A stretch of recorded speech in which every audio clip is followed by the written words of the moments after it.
Puji nama Tuhan, Shalom. Oke, selamat pagi jemaat Tuhan.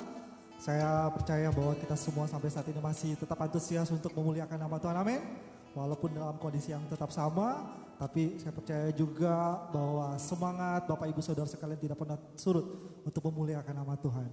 Untuk itu, yuk mari kita tetap menghadap Tuhan dengan penuh ucapan syukur. Kita memuji Dia, kita mau menyembah Dia dengan segenap hati kita. Kita mau bawa hidup kita lebih dekat lagi dengan Tuhan. Masuk dalam hadirat-Nya. Haleluya Yesus. Amin Tuhan. Ini kami Tuhan, anak-anak-Mu datang ke hadapan-Mu Tuhan. Kamu bawa sembah kami, bawa hati kami untuk memuji Engkau Yesus. Oh, haleluya. Yesus Tuhan, kami puji Kau, oh Bapa yang mulia, Bapa yang agung, Tuhan. Haleluya. Oh, satu hal yang kurindukan, satu hal yang kurindukan, ya Tuhan, selalu berada di dekat-Mu dengan segenap hati, dengan segenap jiwa. Ku menanti di hadirat-Mu. Satu hal yang kurindukan, satu hal yang kurindukan, ya Tuhan, selalu berada di dekat-Mu dengan segenap hati, dengan segenap jiwa. Ku menanti di hadirat-Mu.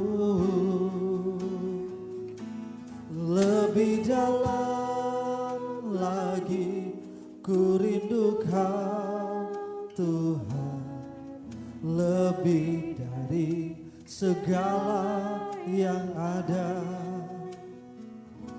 Lebih dalam lagi ku cinta Kau Yesus, ku mengasihi-Mu.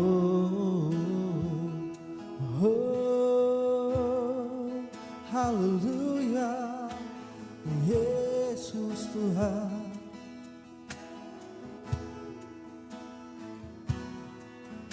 Satu hal yang kurindukan, ya Tuhan, selalu berada di dekat-Mu dengan segenap hati, dengan segenap hati, dengan segenap jiwa.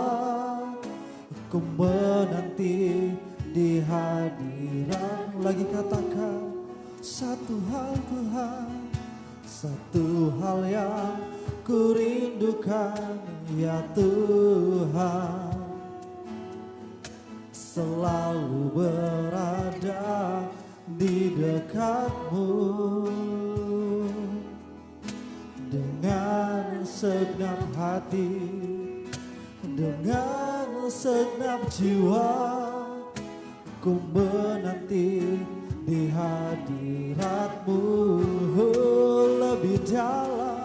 Lebih dalam lagi ku rindu Kau Tuhan, lebih dari segala yang ada. Lebih dalam lagi ku cinta Kau Yesus, ku mengasihi-Mu. Lebih dalam, oh, haleluya.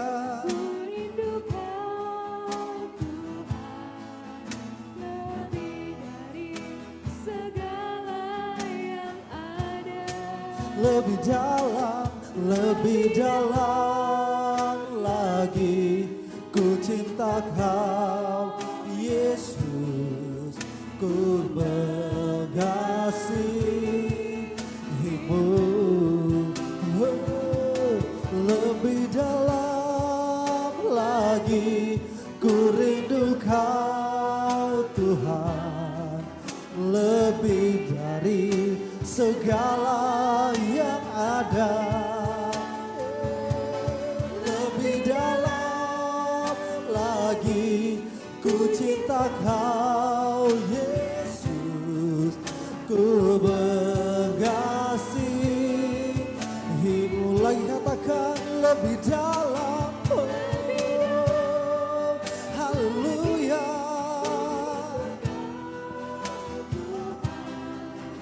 Lebih dari segala yang ada,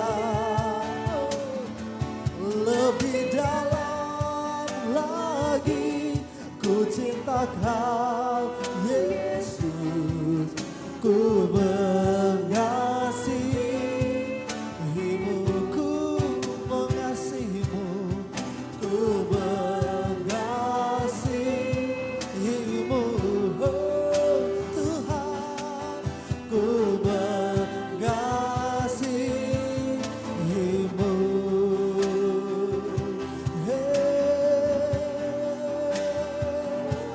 Haleluya.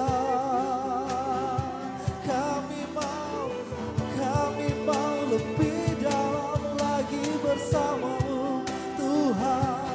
Oh, haleluya.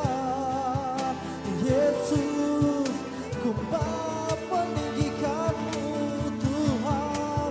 Segala pujian, segala sembah, segala hormat bagimu, bagimu Tuhan. Oh, kami muliakan Yesus. Amin Tuhan, kami tinggikan, kami muliakan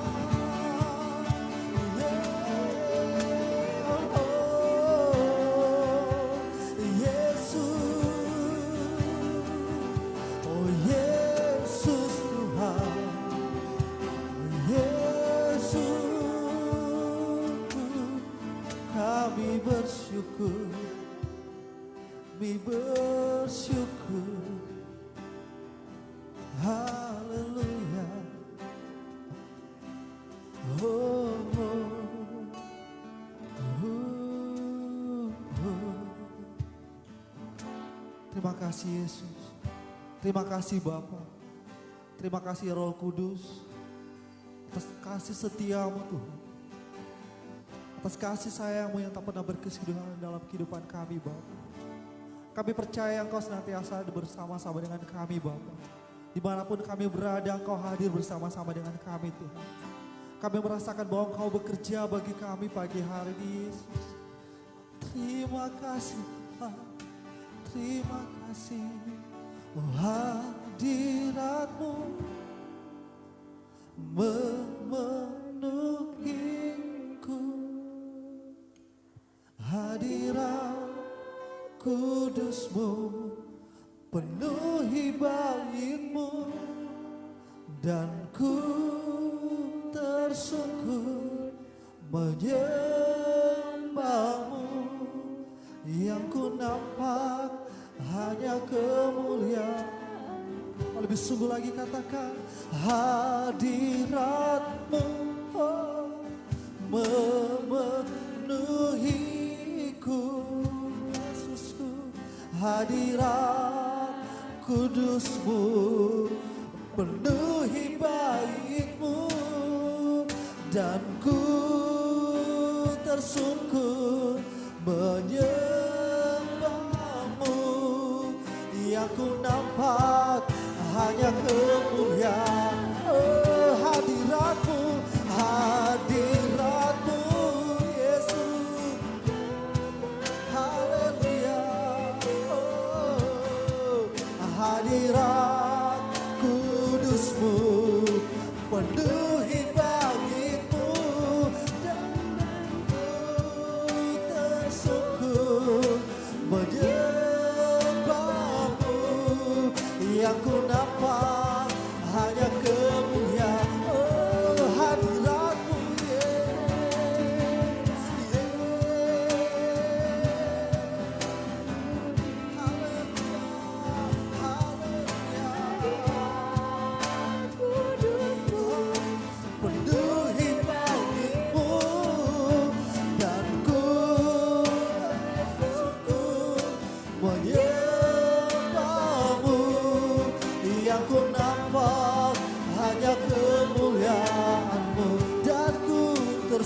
tersungkur dan ku tersungkur menyembahmu.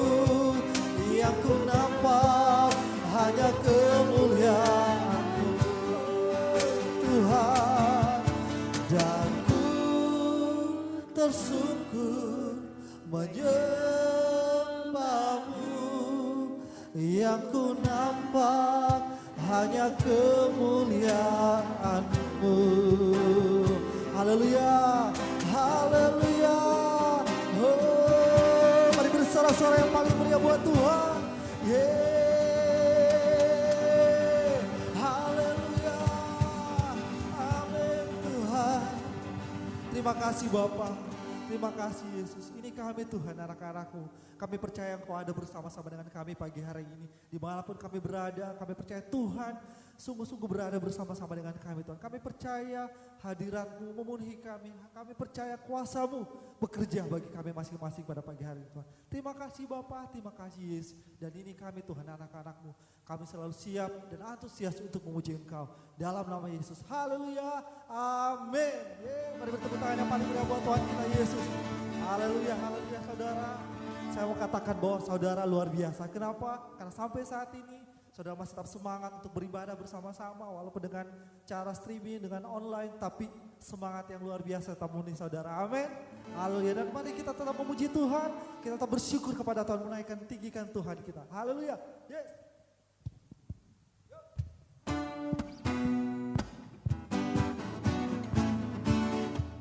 Kami mau bersuka cita kepada-Mu.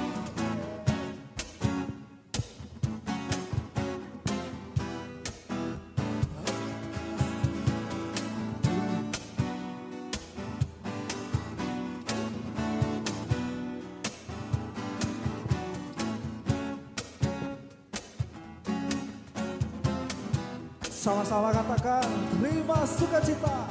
Terima sukacita surga, itulah kekuatan bagi jiwa. Ku dapat rasakan kasih-Nya di tengah badai yang bergelora. Terima sukacita surga, itulah kekuatan bagi jiwa. Ku dapat saksikan kuasa-Nya, taklukkan badai yang bergelora. Haleluya, Kau ada dalam hatiku, takkan patah semangatku, takkan hilang kekuatanku. Haleluya, ku mau bersorak bagimu, sukacita surga nyata penuhiku. Haleluya.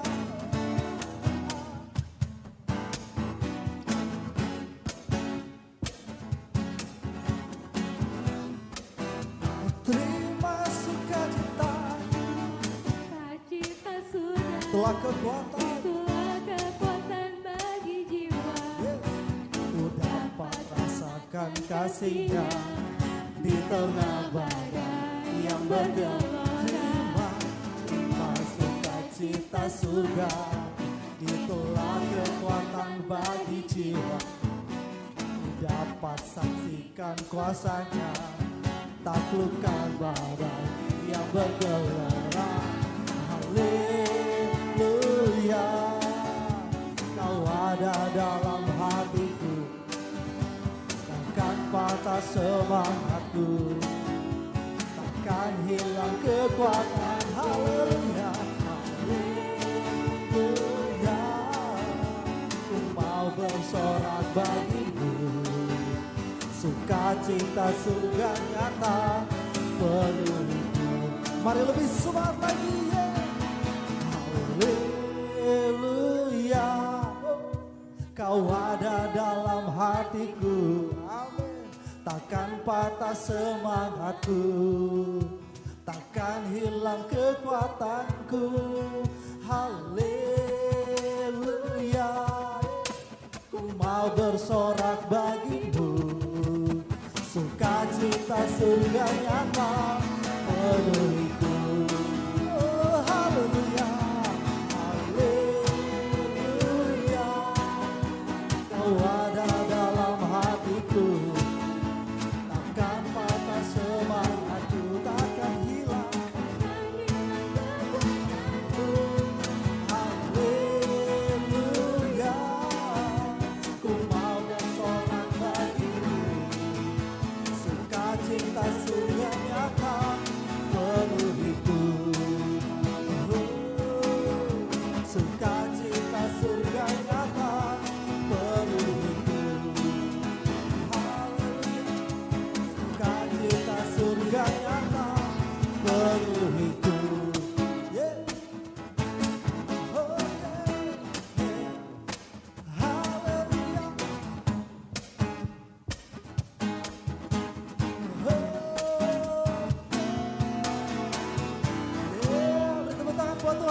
Yesus. Haleluya. Masih antusias memuji Tuhan, amin. Haleluya.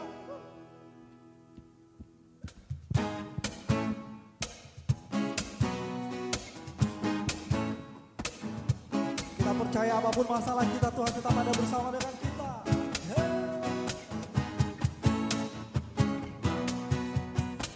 Apapun masalah, jangan pernah menyerah. Apapun rintangan, tetap bertahan. Badai akan berlalu, mentari akan bersinar. Masih ada Tuhan, masih ada Tuhan. Apapun masalahmu, apapun masalah, jangan pernah menyerah. Apapun rintangan, tetap bertahan.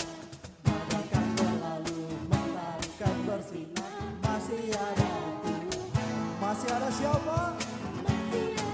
Tuhan suatu tinggikan, namanya Yesus ditinggikan, namanya besar ditinggikan, namanya Yesus ditinggikan, namanya besar. Oh, ini cara kami, ini cara kami melewati badai. Beri tepuk tangan yang paling tinggi buat Tuhan.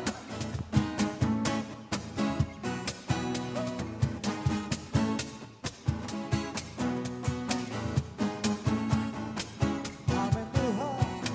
Apapun masalah, jangan pernah menyerah. Apapun rintangan, tetap bertahan. Badai akan berlalu, mentari akan bersinar. Masih ada Tuhan. Masih ada siapa?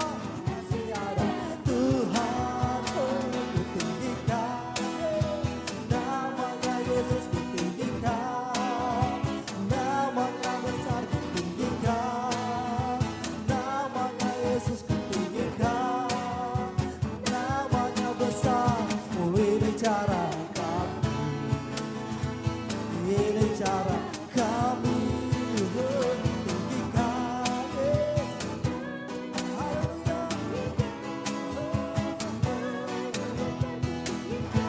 Amin Tuhan. Namanya besar. Ini cara kami, ini cara kami melewati badai. Haleluya.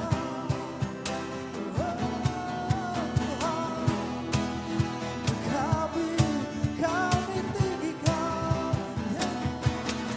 tinggikan, namanya Yesus kutinggikan, namanya besar kutinggikan, namanya Yesus kutinggikan, namanya besar. Oh, ini cara kami,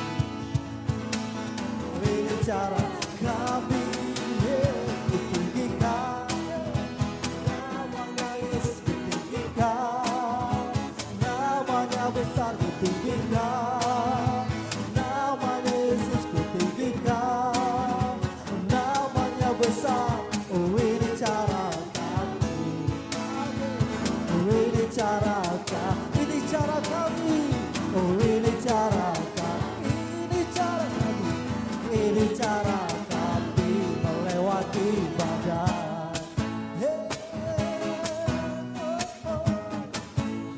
Haleluya. Beri tepuk tangan yang paling meriah buat Tuhan kita Yesus. Haleluya. Haleluya saudara, kita percaya bahwa Allah kita Allah yang besar, amin. Jadi apapun masalah kita, apapun permasalahan yang ada dalam hidup kita percaya Tuhan sanggup menyelesaikan bagi kita, amin. Haleluya Yesus. Terima kasih Bapa, terima kasih Yesus. Kaulah sumber kemenangan bagi kami, Kaulah sumber penghiburan bagi kami semua Tuhan. Masalah boleh datang, badai boleh datang menghampiri hidup kami, tapi kami percaya Engkau yang memberikan kemenangan bagi kami semua Tuhan. Terima kasih Yesus, terima kasih Bapa. Yesus. Oh, saat ku hancur hati, ku datang padamu. Kau memberikan kuatan dan penghiburan saat tak seorang pun dapat kuandalkan. Kau yang memberi jalan, Kau yang menuntunku saat ku tak mengerti dalam hidup ini. Namun firman-Mu selalu menerangiku.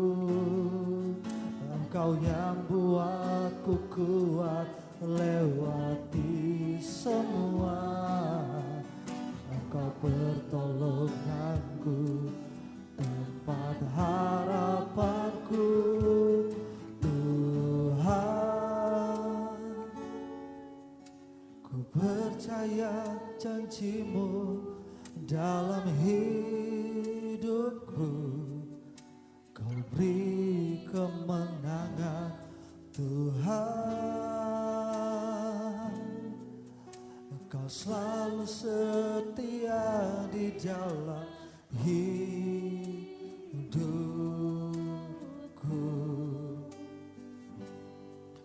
Kau berharga bagiku, Kaulah jaminanku dalam hidupku. Oh, haleluya, Yesus. Saat ku tak mengerti dalam hidup ini, saat ku tak mengerti dalam hidup ini, namun firman-Mu selalu menerangiku. Engkau yang buatku kuat lewati semua. Engkau pertolonganku, tempat harapanku, Tuhan. Ku percaya janji-Mu dalam hidupku. Kau beri kemenangan, Tuhan. Kau selalu setia di dalam hidupku.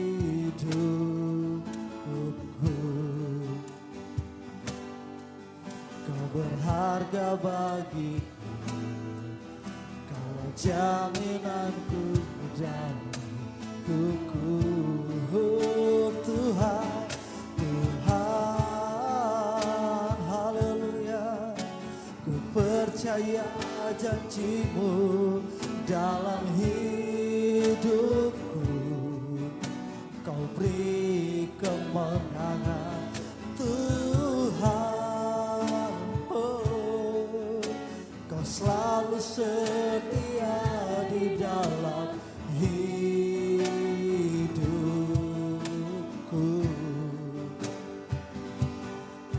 Kau berharga bagiku, Kaulah jaminanku dalam hidupku.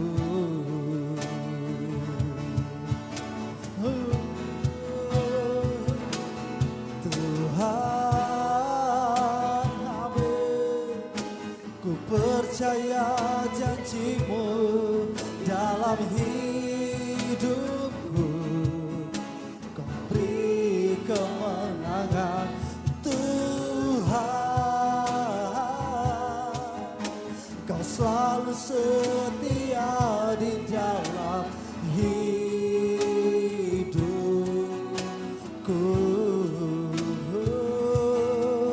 Kau berharga bagiku, Kaulah jaminanku dalam hidupku. Lagi katakan, Tuhan, Tuhan. Oh, ku percaya janji-Mu dalam hidupku. Kau beri kemenangan, Tuhan. Kau selalu setia di dalam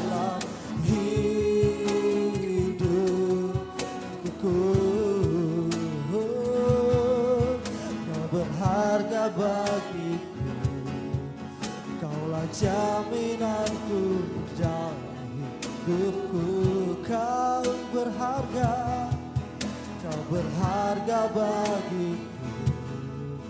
Kaulah jaminanku dalam hidupku. Oh Tuhan, kau berharga bagiku. Kaulah jaminanku dalam hidupku. Oh, haleluya, haleluya. Yesus, Yesus Tuhan. Oh Tuhan, kau berharga, kau sungguh berharga bagiku.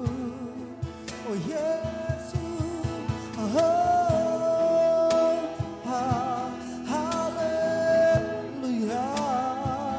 Yesus, Yesus, Yesus, ku percaya janji-Mu Tuhan.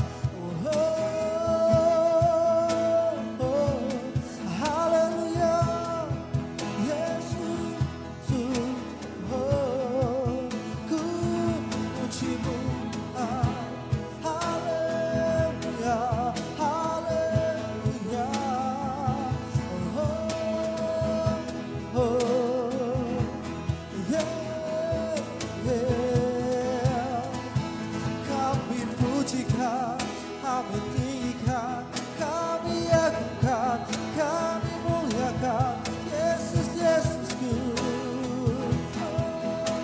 Oh, oh, haleluya.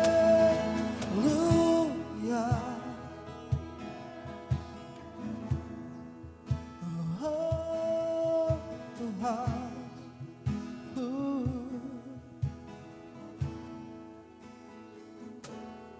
Tuhan,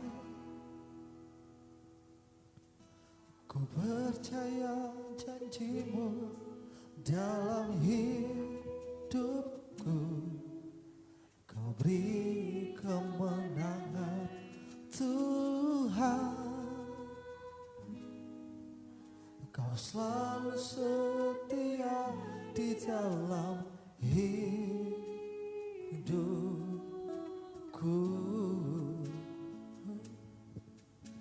Berharga bagiku, kaulah jaminan dalam hidup.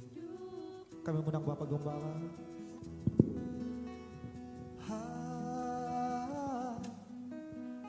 Aku percaya janji-Mu dalam hidupku. Kau beri kemenangan Tuhan.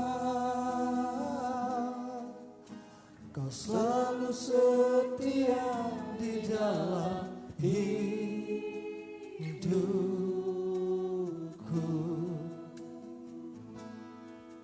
Kau berharga bagiku, kaulah jaminan dalam hidupku.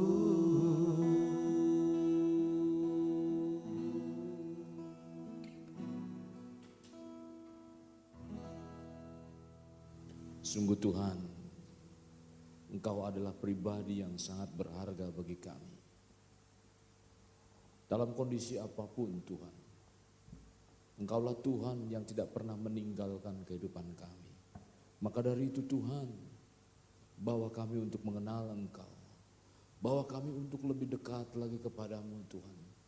Sehingga apa yang dijanjikan itu menjadi bagian dalam kehidupan kami hari lepas hari. Keadaan apapun yang terjadi dalam kehidupan kami Tuhan, kami percaya bahwa Tuhanlah yang menjamin, Tuhanlah yang memberikan satu jalan, Tuhanlah yang memberikan kemenangan dalam setiap permasalahan demi permasalahan yang kami hadapi Tuhan. Terima kasih Tuhan Yesus, urapi hamba-Mu yang akan menyampaikan kebenaran firman-Mu, biarlah hamba-Mu menjadi alat. Apa yang disampaikan sungguh menjadi satu berkat. Tidak sedikit orang yang mengalami perubahan. Tidak sedikit orang yang mengalami jamahan Tuhan. Tidak sedikit orang yang menerima pertolongan demi pertolongan akan terjadi dalam kehidupan mereka. Bahkan yang sakit disembuhkan, yang terikat dibebaskan, mendapatkan kemenangan daripada Tuhan. Terima kasih Tuhan Yesus, terima kasih. Dalam nama Tuhan Yesus kami berdoa. Haleluya. Amin. Shalom saudara, kita bisa berjumpa kembali di dalam ibadah. Saya sudah hampir sebulan tidak berjumpa dengan saudara, baik secara online maupun secara offline. Puji syukur kepada Tuhan kalau hari ini kita bisa kembali beribadah, sekalipun dalam kondisi secara online maksud saya. Nah saudara-saudara yang kekasih dalam Tuhan, banyak perkara yang sedang kita hadapi dalam kehidupan kita sebagai orang percaya. Tentunya orang percaya seringkali menjadi satu pola pikir yang kadang-kadang tanpa disadari kita menempatkan pikiran kita lebih daripada pikiran Tuhan. Nah hari ini kita mau belajar bagaimana kita mau memahami pikiran besar Tuhan tentang diri kita, yaitu manusia dan iman. Nah saudara-saudara yang kekasih dalam Tuhan, berbicara tentang pikiran Tuhan, Tuhan adalah satu pribadi yang maha kuasa, yang tidak bisa kita pungkiri bahwa dia adalah pribadi yang maha kuasa. Dia mempunyai satu rancangan besar. Rancangan besar terhadap siapa?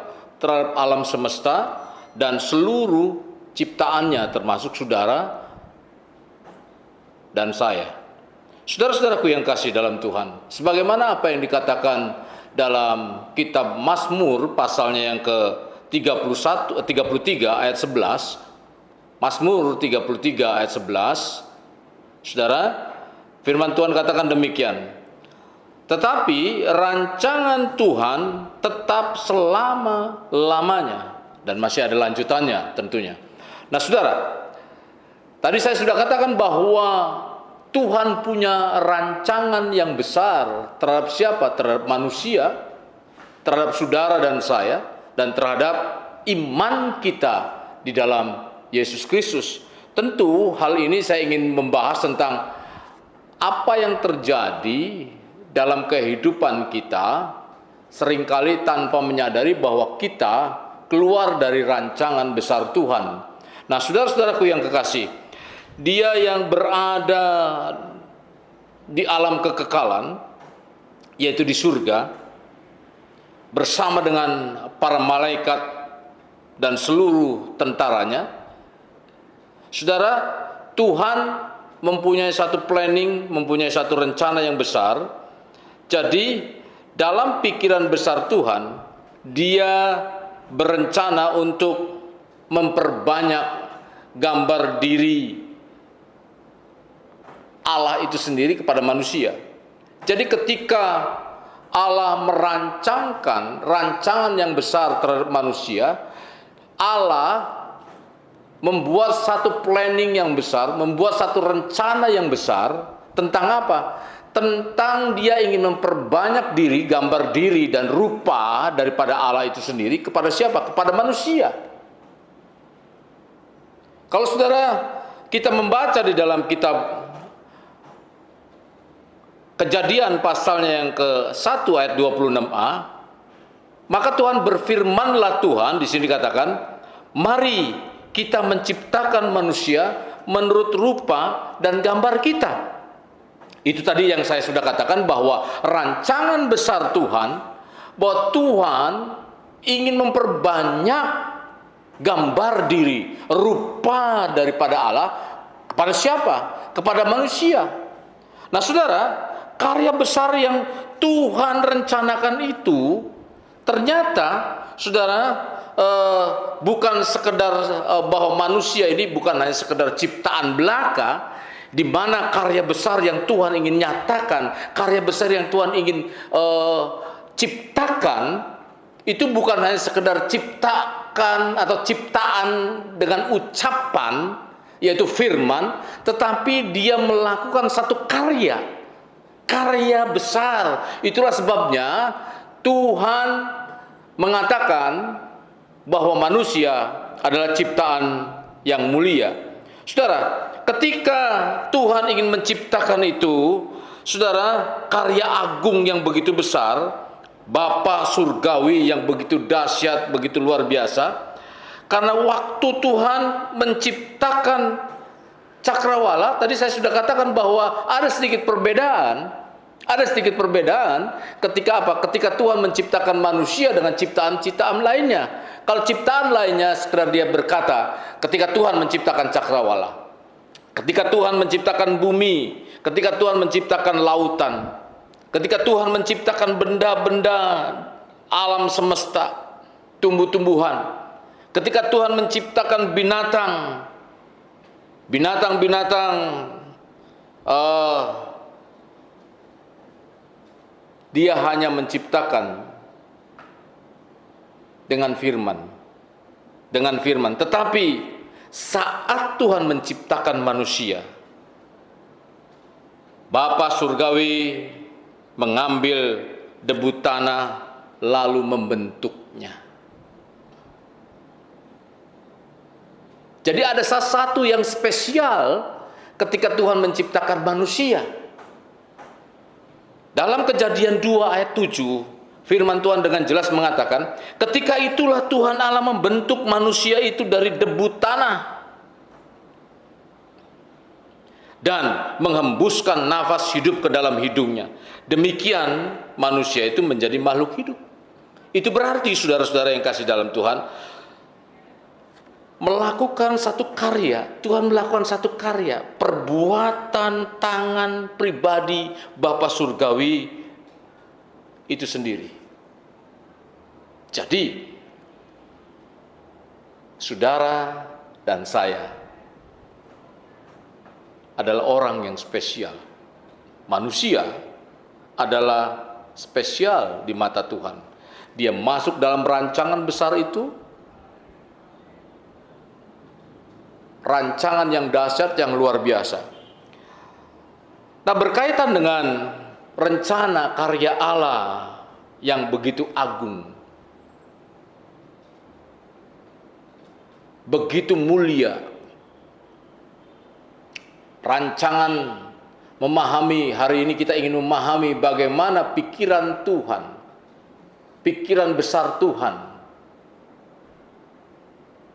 tentang saudara, manusia, dan iman. Nah, saudara, kembali kepada sehubungan dengan rencana karya agung Tuhan, karya agung Bapa surgawi tentang menduplikasi gambar dan rupa dari Bapa itu kepada manusia. Jadi Bapa surgawi sudah mempersiapkan bumi. Sudah mempersiapkan bumi sebagai tempat tumbuh kembangnya manusia.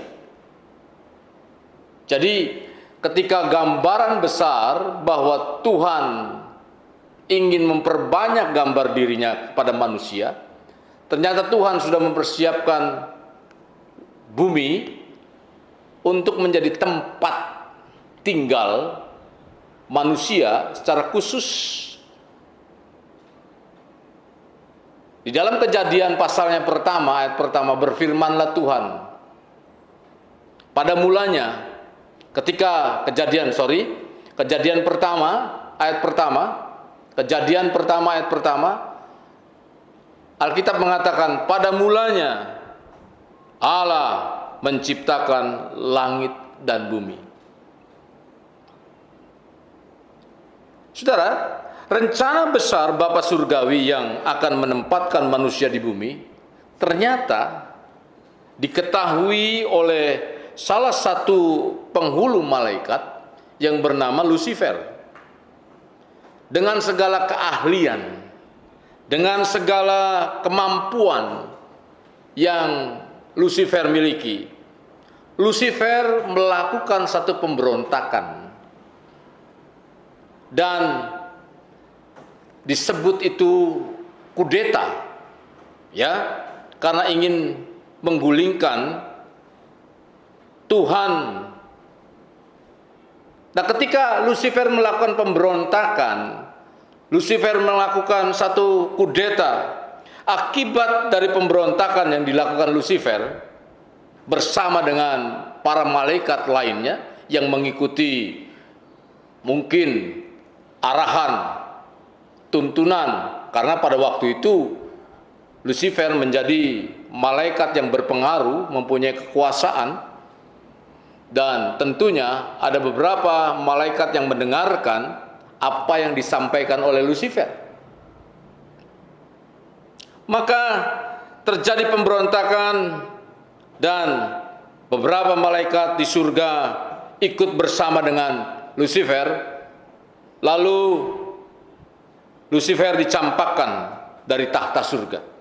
Kalau kita baca di dalam kitab Yesaya pasalnya yang ke-14 ayat 12 sampai dengan 14, di sini dikatakan firman Tuhan berkata demikian, "Wah, engkau sudah jatuh dari langit,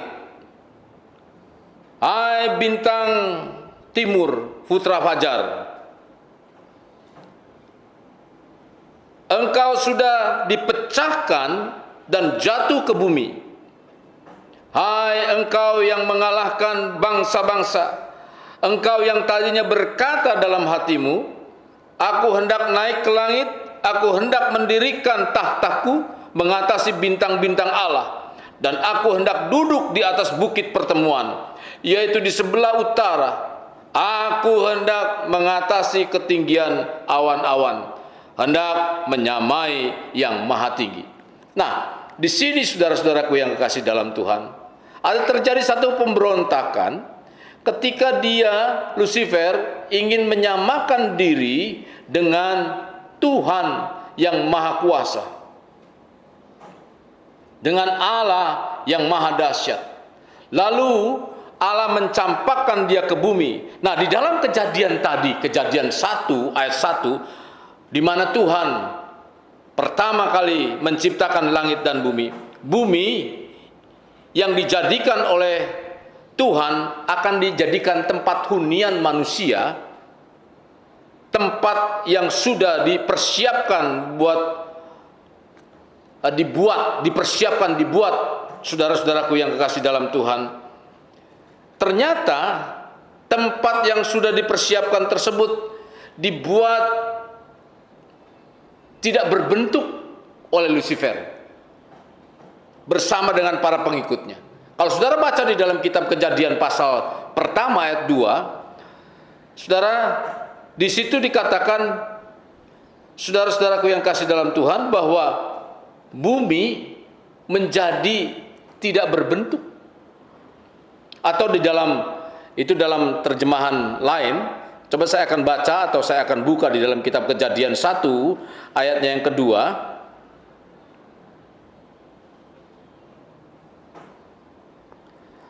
Bumi belum berbentuk, tetapi kalau di dalam terjemahan bahasa Inggris King James dan NIV Bible, di sini dikatakan bumi menjadi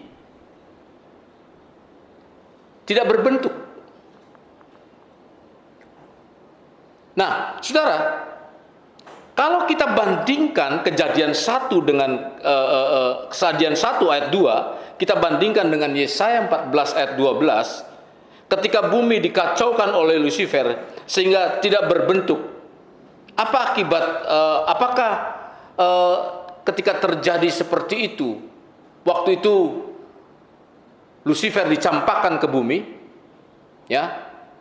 Ketika bumi dikacaukan, yang semula akan dijadikan tempat oleh Bapa Surgawi untuk manusia, lalu dikacaukan tempat itu, apakah rencana besar terhadap manusia itu gagal? Saudara, Bapa Surgawi yang memang semula menempatkan manusia di bumi, ketika diacak-acak oleh Lucifer, bukan berarti gagal. Kalau pertanyaan apakah rencana besar Tuhan itu gagal? Jawabannya tidak. Jawabannya tidak. Saudara yang kasih dalam Tuhan. Karena Bapa menata kembali dan menjadikan bumi suatu taman. Jadi Bapa surgawi menata kembali bumi itu menjadikan suatu taman yang begitu indah untuk tempat tinggal manusia, di mana taman itu disebut Taman Eden. Nah, Saudara, Kejadian 1 ayat 1 sampai dengan 2 memang banyak para teolog yang menafsirkan, ya, memberi tafsir. Ada yang menafsirkan bahwa Kejadian 1 ayat 1 sampai dengan 2 itu adalah satu proses awal penciptaan yang dilakukan oleh Bapa surgawi. Tapi ada juga yang menafsirkan bahwa di mana awal mula Bapa surgawi menciptakan langit dan bumi yang sudah siap sempurna, seperti apa yang saya paparkan tadi, ya, karena saudara-saudaraku yang kekasih dalam Tuhan, Bapa surgawi dengan begitu rupa menciptakan langit dan bumi yang sempurna, karena Bapa tidak mungkin menciptakan dengan keadaan yang kacau. Seperti yang dikatakan dalam ayat 2. Jadi antara ayat 1 dan ayat 2 itu ada gap, ada jarak. Jadi ada para teolog yang mengatakan, sehingga dia menafsirkan ada teori gap antara pasal 1 ayat 1 dan 2. Nah, kita tinggalkan tentang teori gap, tetapi saudara-saudaraku yang kekasih dalam Tuhan, kita tetap berbicara tentang rencana besar Tuhan yang sekalipun Lucifer menghalangi, Lucifer menghadang, sepertinya seolah-olah rencana besar itu gagal untuk manusia. Tetapi hal ini terus berproses. Ya, tetap rencana besar Tuhan berjalan. Sekalipun bumi pada waktu itu tidak berbentuk. Sekali lagi, rencana besar Bapa surgawi tentang bumi yang akan menjadi tempat ciptaannya yang mulia, yaitu manusia, saudara, tetap berjalan. Tuhan membentuk Taman Eden, tadi saya sudah singgung, menjadi satu taman surga.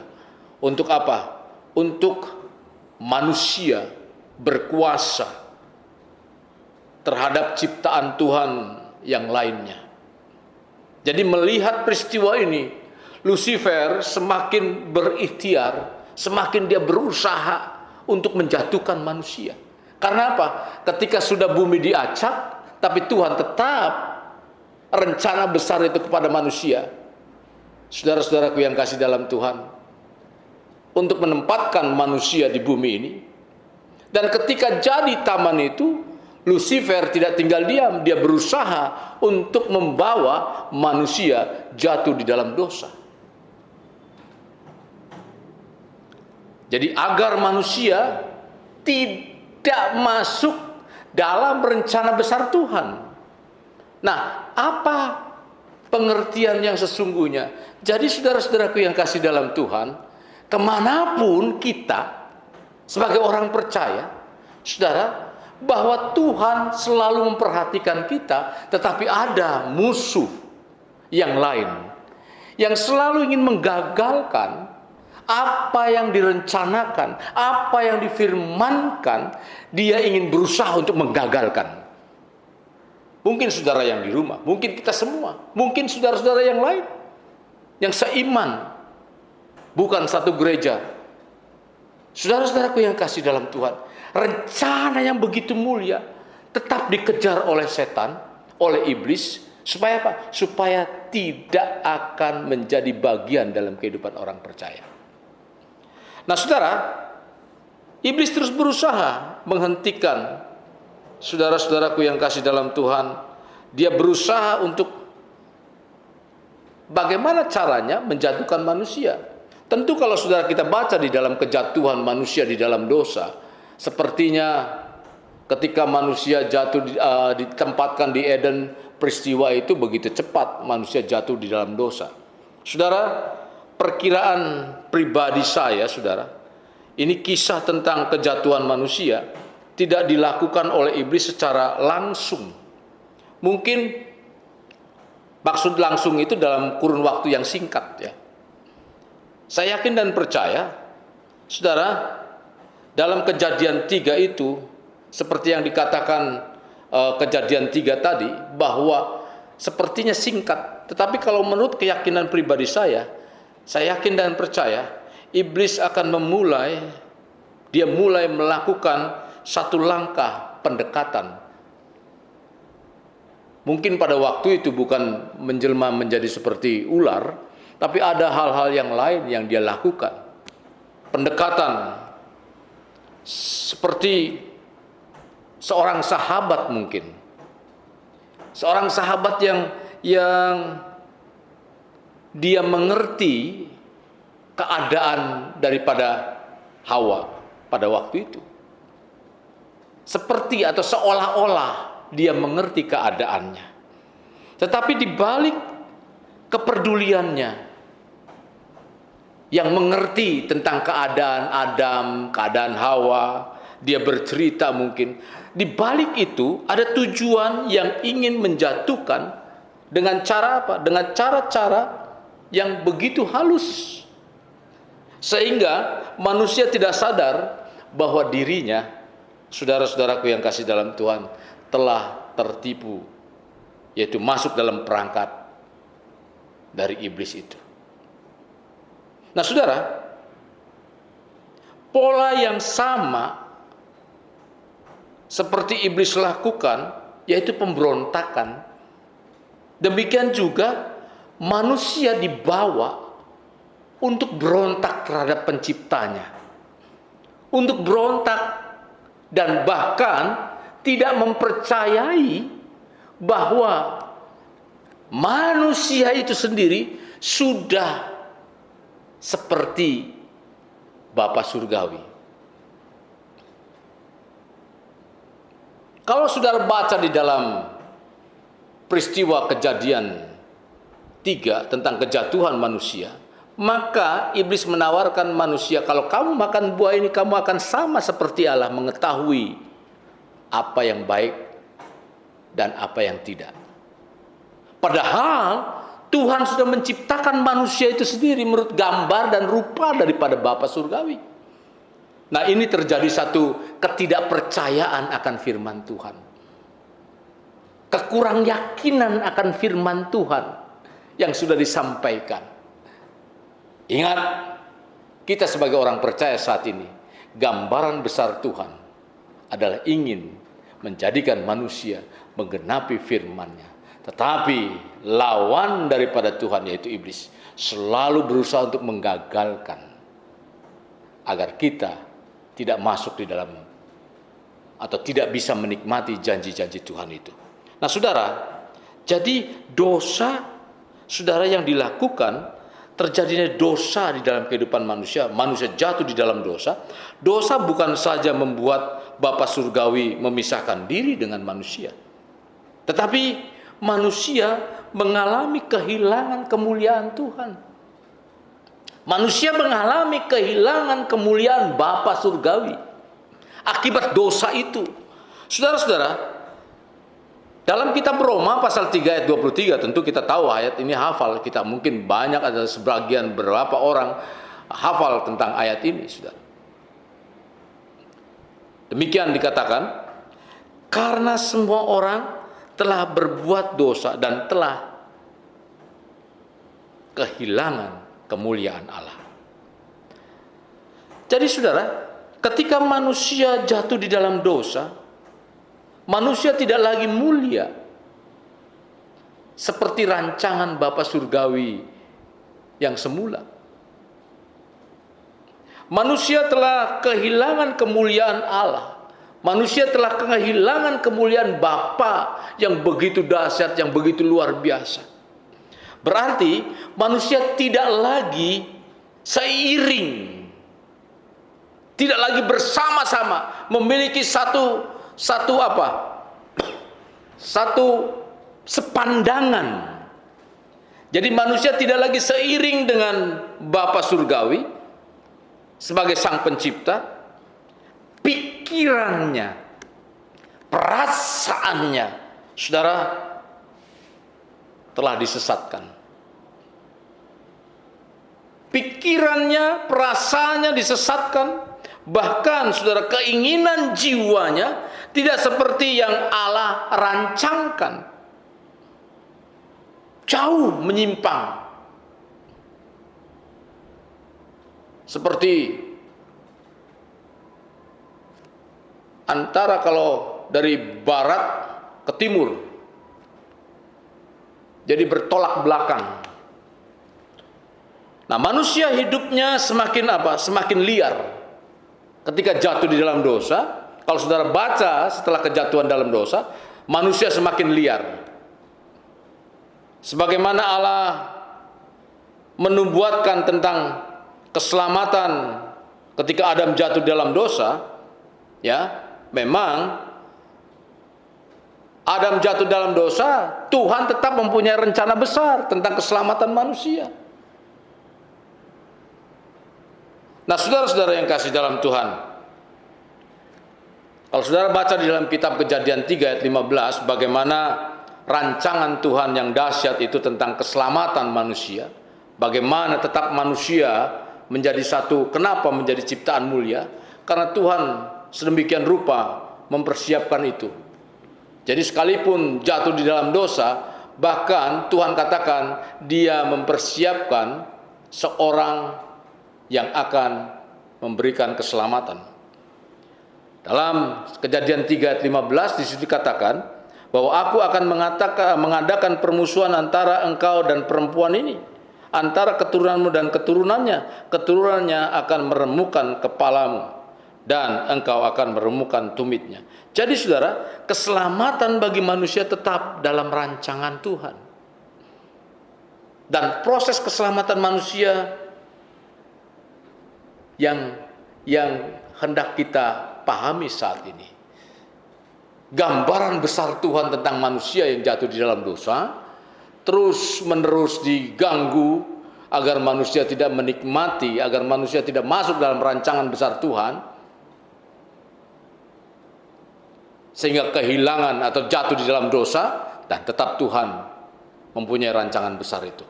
Dan inilah yang kita hendak pahami dalam pertemuan kita pada pagi hari ini.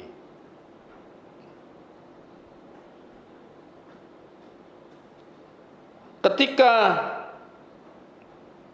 kita sebagai orang-orang yang dirancangkan Tuhan untuk menerima keselamatan, keselamatan yang dirancangkan Bapa ini, saudara, terus berproses dalam kehidupan kita.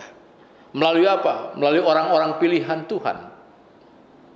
Nah, pada waktu anak-anak Tuhan,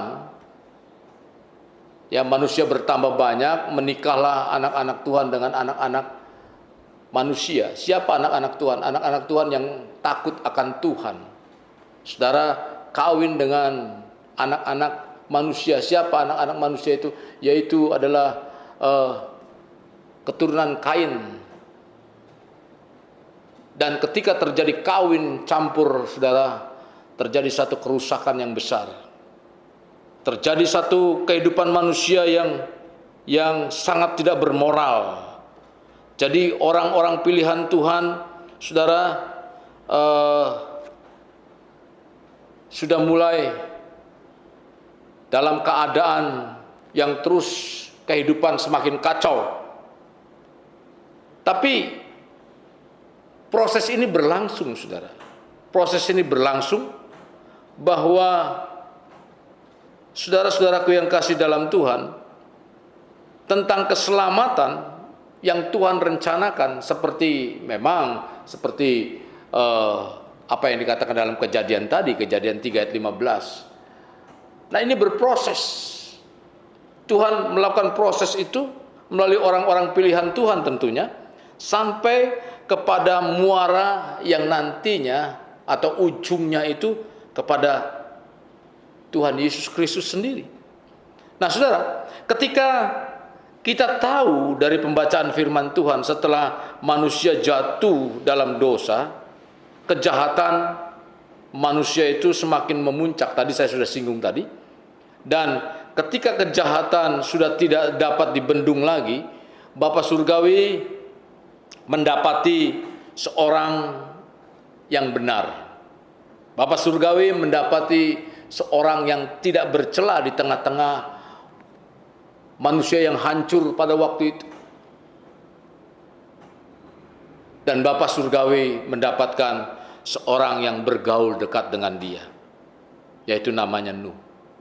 Jadi Nuh telah dipersiapkan Tuhan untuk menjadi manusia pilihan Tuhan yang akan memproses tentang rencana besar Tuhan itu sendiri. Jadi saudara, di tengah-tengah kehidupan manusia yang hancur, di mana kecenderungan hati manusia itu selalu berbuat jahat, karena kejahatan yang begitu memuncak sampai Bapa Surgawi menyesal bahwa ia telah menjadikan manusia, sehingga Bapa Surgawi berkehendak ingin menghapus manusia, ingin menghapus hewan, binatang-binatang melata dan burung-burung di udara di bumi ini. Dia ingin hapus.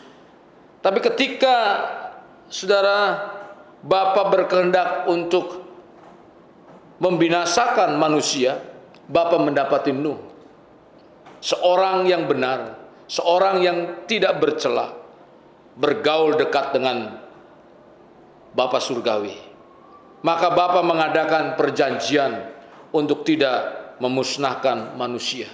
Kalau saudara baca di dalam kitab Kejadian pasal 6. Nah saudara, kembali kepada tentang rencana besar Bapa Surgawi. Bapa Surgawi berinisiatif mengadakan perjanjian dengan Nuh. Kenapa? Karena saudara, kalau melihat kondisi demikian, langsung Bapa Surgawi membuat satu inisiatif untuk mengadakan perjanjian dengan Nuh. Sebab apabila lambat-lambat,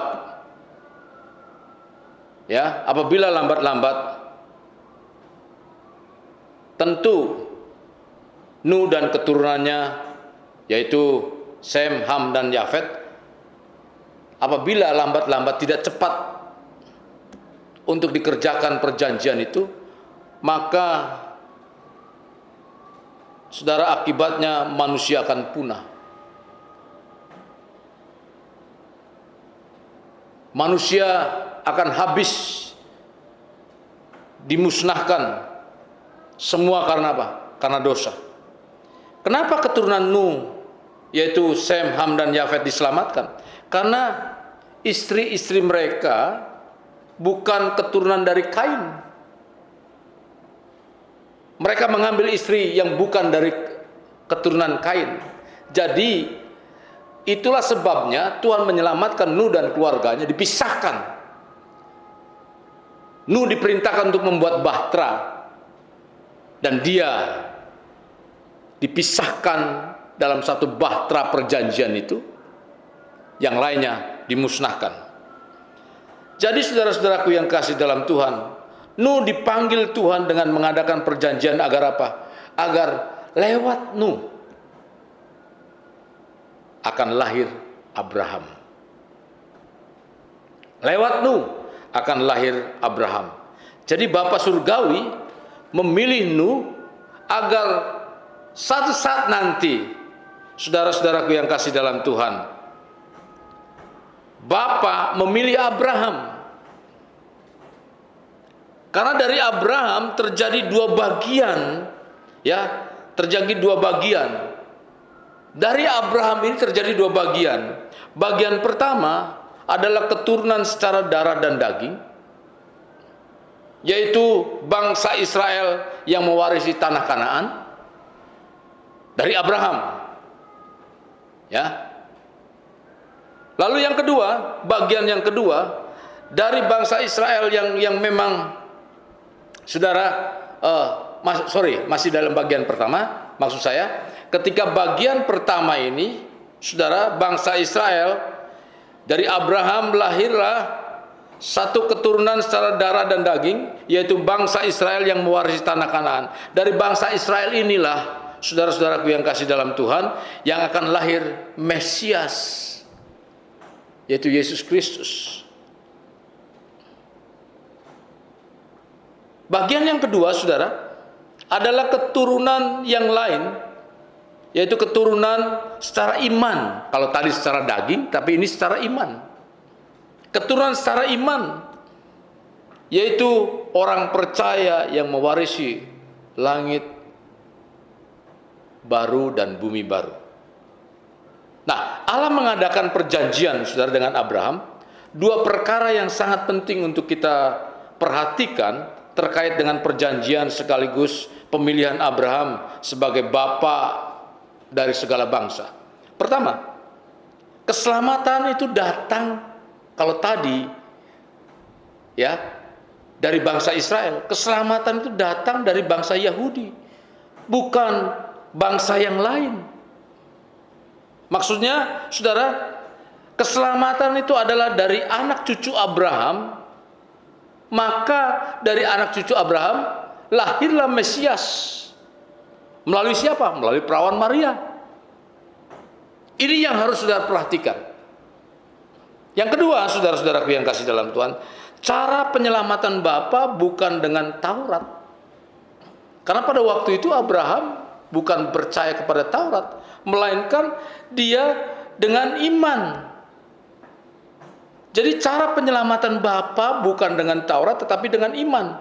Kalau saudara baca di dalam Galatia pasal 3 ayat 29, di sini dikatakan, dan jikalau kamu adalah milik Kristus, maka kamu juga adalah keturunan Abraham dan berhak menerima janji-janji Allah. Saudara, setelah jatuh ke dalam dosa, manusia harus tetap masuk dalam proses karya keselamatan yang dirancangkan Bapa Surgawi.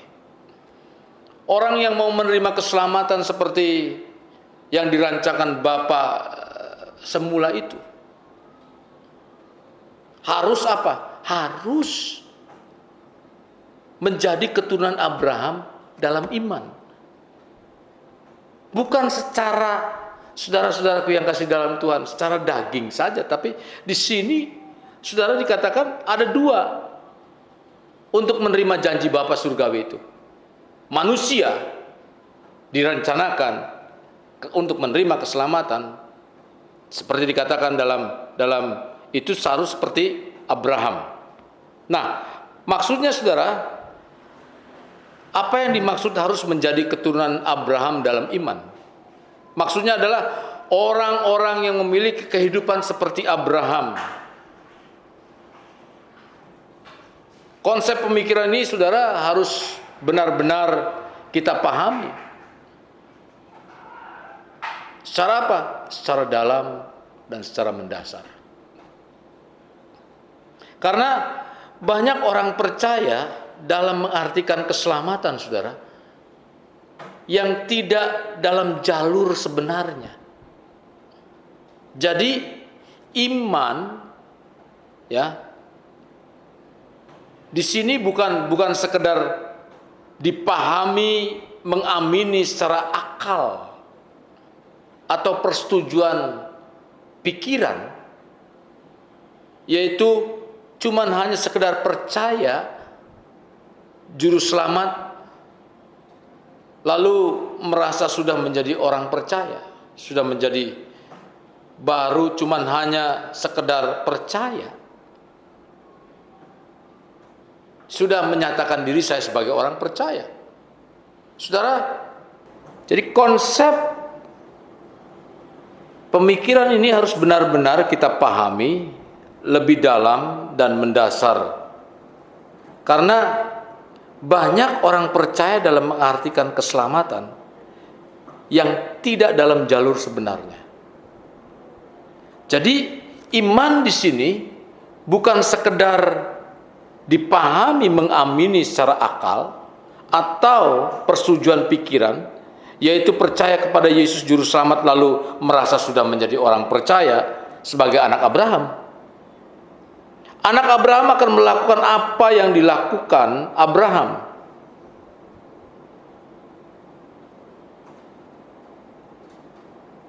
Dalam Yohanes 8 ayat 39 di sini katakan, Jawab mereka kepadanya, Bapa, kami adalah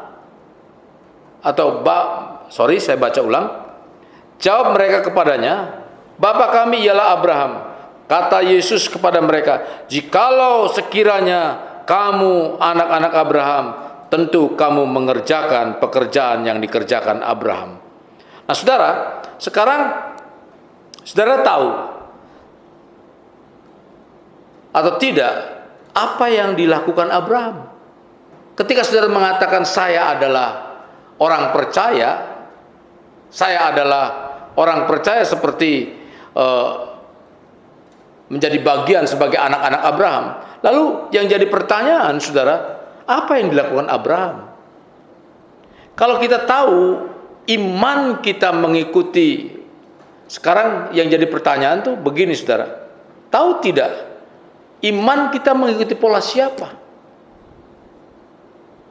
Sebab saudara-saudara berbicara soal iman, setiap agama mengajarkan iman. Kepada siapa? Kepada para pengikutnya. Karena mereka juga mengatakan bahwa penganut mereka juga adalah orang beriman. Apa definisi iman menurut mereka?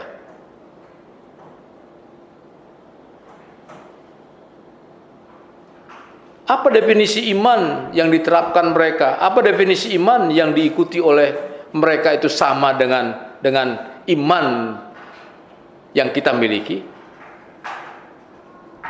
Di mana iman kita berarti sama dengan agama-agama lain. Iman yang kita terapkan adalah iman yang memiliki pola iman Abraham. Sekali lagi, iman yang kita miliki adalah iman yang menurut pola Abraham. Iman yang dimaksud di sini bukan sekedar aktivitas secara akal, nalar, atau kegiatan pikiran kita, tetapi tindakan kita. Jadi Abraham ketika dipanggil keluar dari tanah Ur Kasdim, saudara-saudaraku yang kasih dalam Tuhan, lalu dia menjadi bangsa pengembara, menjadi satu kaum pengembara. Abraham keluar dari tempat tersebut, dalam pengembaraan dia harus menunggu selama 25 tahun untuk apa? Untuk kelahiran anaknya. Dalam penantian 25 tahun secara akal saudara, seharusnya Abraham memiliki iman yang semakin surut. Tetapi Alkitab mengatakan saudara bahwa iman Abraham sekalipun dia menunggu kelahiran anaknya 25 tahun, dia semakin kuat.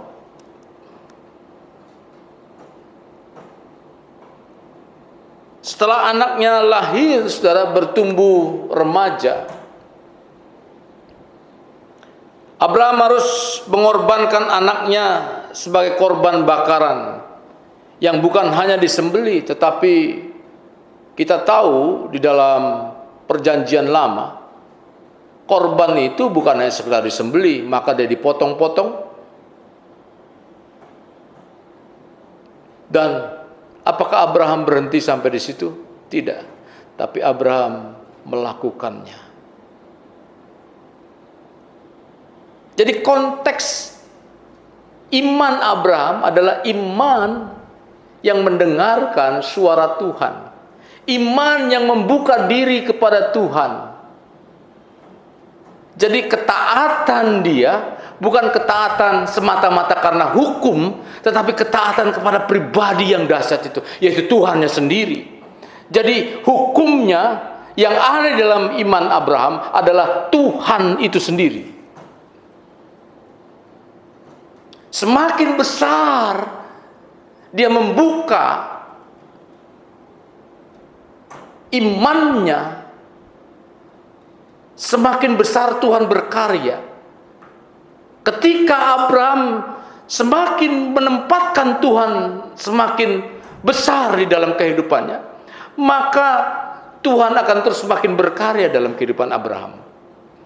Dia mengalami satu kekuatan demi kekuatan.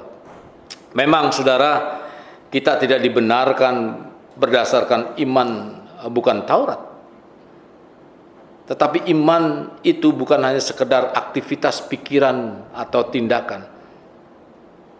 Jadi, saudara, apabila seorang memiliki iman, tidak mempunyai tindakan seperti Abraham, dia tidak termasuk orang percaya. Sebagai anak Abraham, orang seperti ini tidak layak, saudara, merasa memiliki keselamatan. Dan orang seperti ini tidak memiliki keselamatan di dalam Tuhan. Maka saudara, saya mengajak saudara sebagai orang percaya, bukan hanya sekedar saya orang beriman, orang Kristen, orang beriman, seperti yang lain mungkin banyak mengatakan seperti itu, saudara.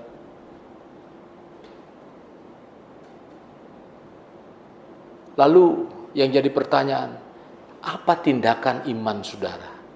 Saya adalah ahli waris, anak Abraham. Seperti apa yang dikatakan firman Tuhan. Lalu tindakan saudara apa? Apa seperti Abraham? Saudara yang kasih dalam Tuhan, hari ini kita mau belajar. Rancangan besar Tuhan terhadap saudara dan saya bukan hanya sekedar orang beriman, artinya percaya kepada Yesus, tapi tunjukkan sikap tindakan saudara. Saudara, saya khawatir kalau kita sebagai orang Kristen memiliki pemahaman iman Kristen kita itu hanya sekedar beriman,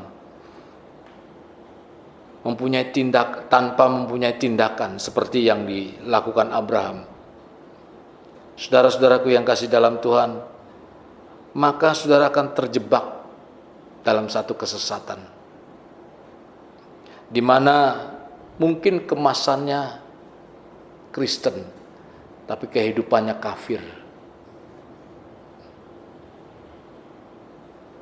Gaya hidupnya sama seperti orang kafir yang tidak mempercayai Tuhan sesungguhnya. Dia cuma hanya menggunakan akal pikirannya. Saudara, mari, saudara yang berlaku demikian bertobatlah. Saya mengasihi saudara. Sidang jemaat Tuhan, mari bertobat. Jangan berpikir saudara umur saudara panjang.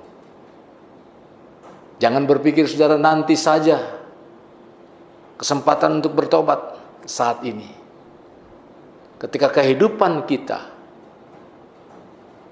jauh seperti apa yang dipaparkan firman Tuhan, iman kita tidak membuka diri sepenuhnya kepada Tuhan, maka jangan-jangan kita menjadi orang yang tersesat.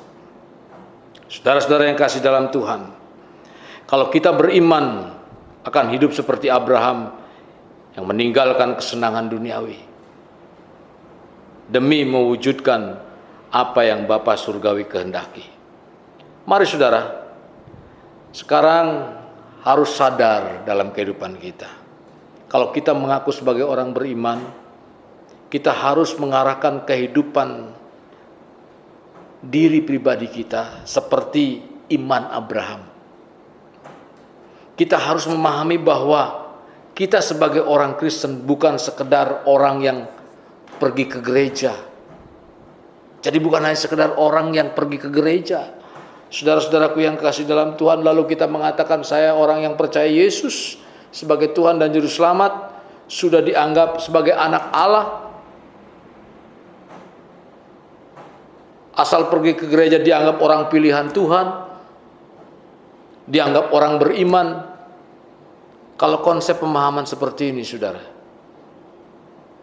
kita akan masuk dalam jurang pemahaman yang tidak pada tempatnya. Karena apa? Pemahaman seperti ini akan membuat kita merasa nyaman, merasa beriman, merasa, bukan orang beriman tapi merasa, dan ini sangat membahayakan. Dalam Roma 4 ayat 13 mengatakan demikian. Sebab bukan karena hukum Taurat telah diberikan janji kepada Abraham dan keturunannya, tetapi ia akan memiliki dunia. Tapi karena kebenaran berdasarkan iman. Kali lagi saya baca. Mungkin ini diulang. Dalam Roma 4 ayat 13 mengatakan demikian. Sebab bukan karena hukum Taurat telah diberikan janji kepada Abraham dan keturunannya bahwa ia akan memiliki dunia, tetapi karena kebenaran berdasarkan iman. Saudara, kata yang dikatakan bahwa ia akan memiliki dunia bukan dunia Kanaan pada waktu itu, tetapi dunia yang dimaksud di sini ayat ini adalah dunia baru dan bumi baru. Nah, saudara, kalau kita bandingkan di dalam kitab Kejadian 11 ayat 8 sampai dengan 14, saudara baca di sana, pemahaman ayat ini bahwa Abraham dan keturunannya akan memiliki dunia. Yang dimaksud dunia ini yaitu dunia baru, langit baru, yaitu Yerusalem baru. Jadi saudara-saudaraku yang kasih dalam Tuhan, kalau beriman hanya beragama dan beribadah, pergi ke gereja begitu, kita mengatakan kita orang beriman, itu sama saja saudara masih beragama, tetapi saudara-saudaraku itu hanya sekedar agama.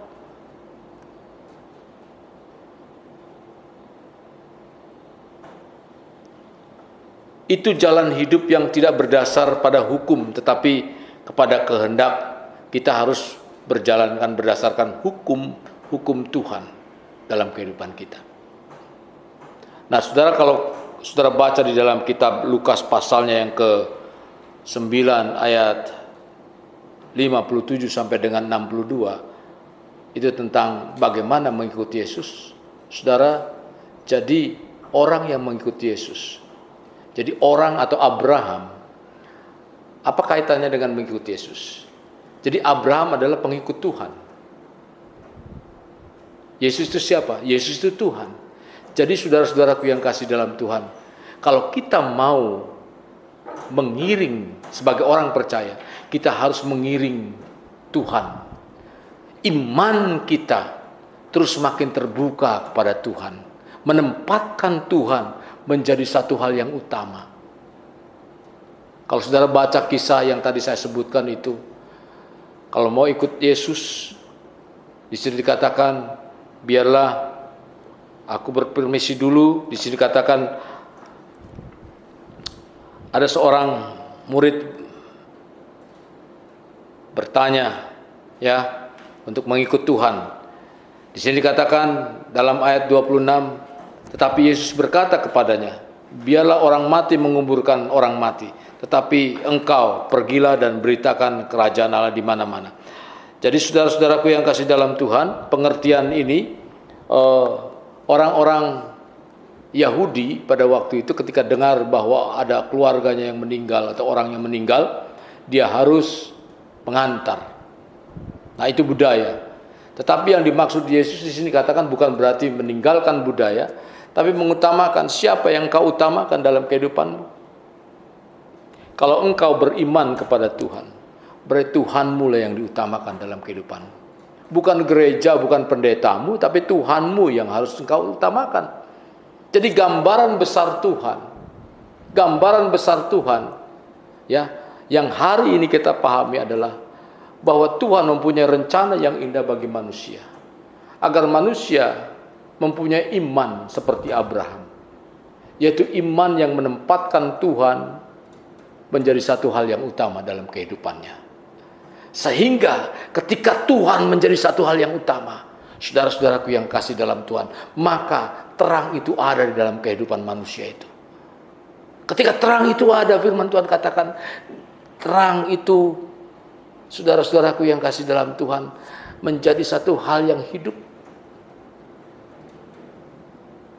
dan kegelapan tidak akan menguasainya. Jadi semakin saudara terang dalam hidup saudara, semakin saudara tahu akan kebenaran Tuhan, semakin saudara tidak tersesat. Sampai di sini saya ingin menyampaikan kebenaran firman Tuhan. Biarlah saudara-saudaraku yang kasih dalam Tuhan, mari apa yang Tuhan rancangkan begitu besar dalam kehidupan kita, manusia, tujuan Tuhan agar manusia menikmati janji-janji Tuhan. Asal dengan iman seperti iman Abraham, yaitu menempatkan Tuhan yang menjadi satu hal yang utama dalam kehidupannya. Saya yakin dan percaya saudara akan mengikuti jejak-jejak Abraham. Mari tempatkan Tuhan menjadi satu hal yang utama dalam kehidupan kita, dalam iman kita. Mari kita berdoa saat ini. Bapa Surgawi, kami berterima kasih atas apa yang Tuhan sudah kerjakan lewat kebenaran firman Tuhan pada pagi hari ini. Biarlah kami memahami rancangan besar Tuhan dalam kehidupan kami sebagai manusia. Sekalipun iblis selalu mengganggu, tapi Tuhan selalu membela, Tuhan selalu menolong. Bahkan mempersiapkan rancangan-rancangan yang besar itu menjadi satu bagian yang nyata dalam kehidupan kami.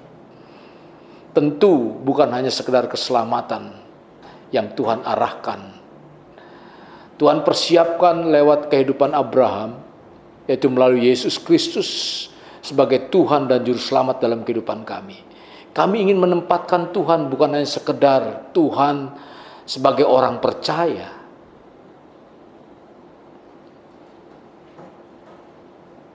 tapi sungguh menempatkan Tuhan menjadi satu hal yang utama.